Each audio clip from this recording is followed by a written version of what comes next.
Okay, here we have a 2005 Buick Lacrosse, and we're just finishing up some other work that we did to it. But I just want to point out something here.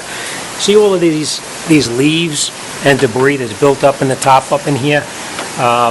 It's a good idea to check the cabin filter whenever you see something like that on your car.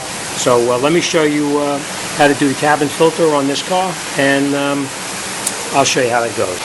Now the cabin filter is actually underneath this plastic little cover here. So what you need to do is you remove everything that's in here. There's little clips up underneath there. We'll need to take those little clips off as well.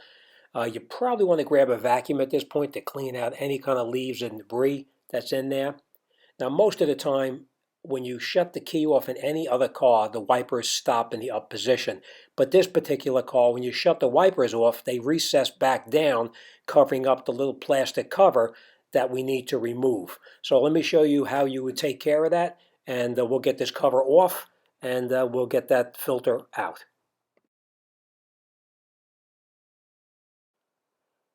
Okay, let me show you what happens when you shut the key off. As soon as you turn the key off, the wipers recess back down, and it covers up that plastic piece, so we will not be able to remove it. All right, so what we want to do then is we want to grab a 13mm wrench or socket or whatever you have to remove the nut up underneath here. And we need to take that little piece off right here, little plastic cover, and then you can see the 13mm nut directly underneath that. All right, so we're going to grab our wrench or socket, and we're going to take that off. We will vacuum out this debris so it doesn't fall down inside there, and let's take it off.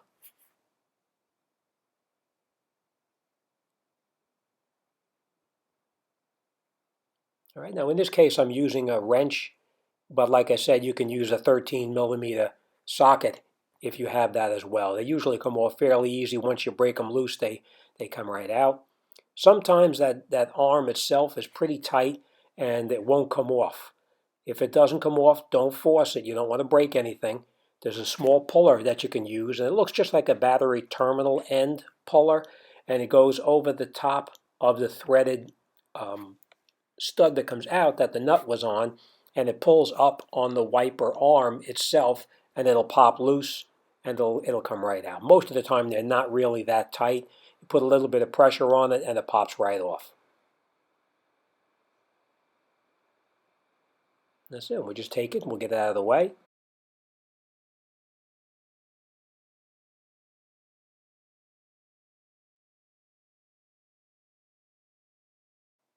Okay, so now that we got this wiper out of the way, we can just lay it off on the side so it's not going to interfere with anything.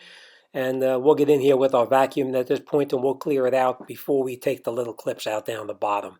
Now a lot of this debris is covering up where those little clips are located. There should be probably 2 or 3 clips, so you'll have to look around to see how to get those out of there.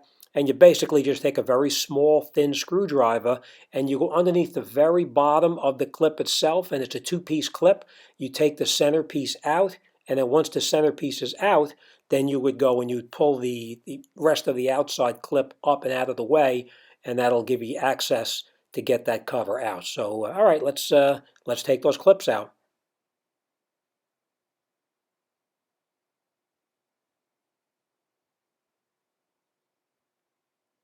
All right, you want to be careful at this point. You don't want to snap the clips off because we will have to reuse them to put this back together. Now, if they do break, you can pick up new clips in one of the big box stores. They usually have an assortment of clips that you can use to put this back together.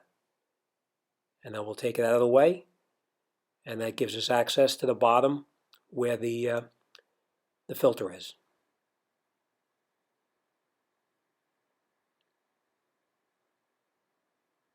There's one more clip on this very corner over here. It may be difficult to see because there's a lot of debris down inside there.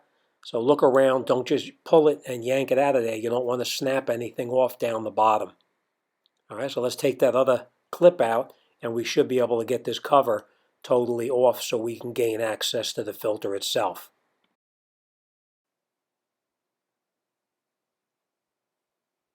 All right, so now once we have all these clips out, we can, of course, like I said before, vacuum out that debris or just make sure it doesn't fall down inside there. It's easier to get it out now than to get it out later on. And these are the clips. We're going to put them together, and we're going to put them off on the side now, and we'll come back to them when we put it back together.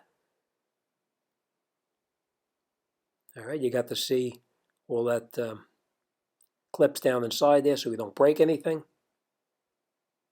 And down here is where your cabin filter is located. You just take this little cover out, pull it straight out. Watch how you take it out, because that's how you're going to have to put it back in.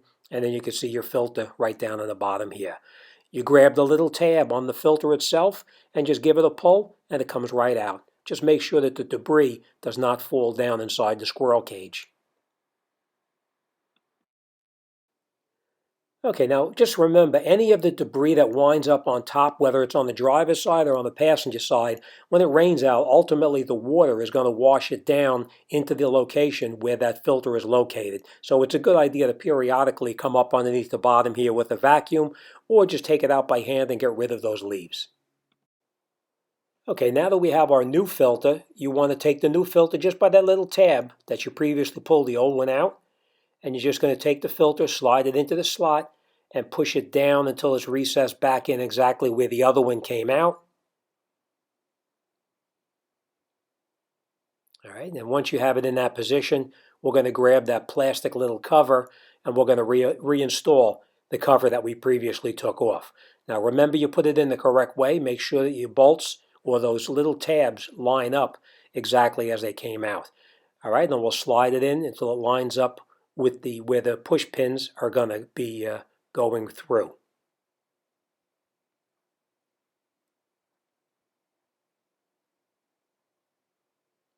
Okay, now we'll take our cover and we'll put the cover back over the top, and we'll just snap it in place, and we'll grab the push pins that we took out, put in the first piece, make sure it's down all the way, and then you would push the center piece back inside, and it'll lock that pin back inside, so it'll hold that plastic cover down. Now, like I said, if they're broken or you misplaced them or whatever, you can pick them up in a big box store. They do sell a replacement clips for you. You may have to buy the whole kit, but they are available. And if you'd like, down on my Amazon store, there's also a box or a kit down there of all those push pins as well.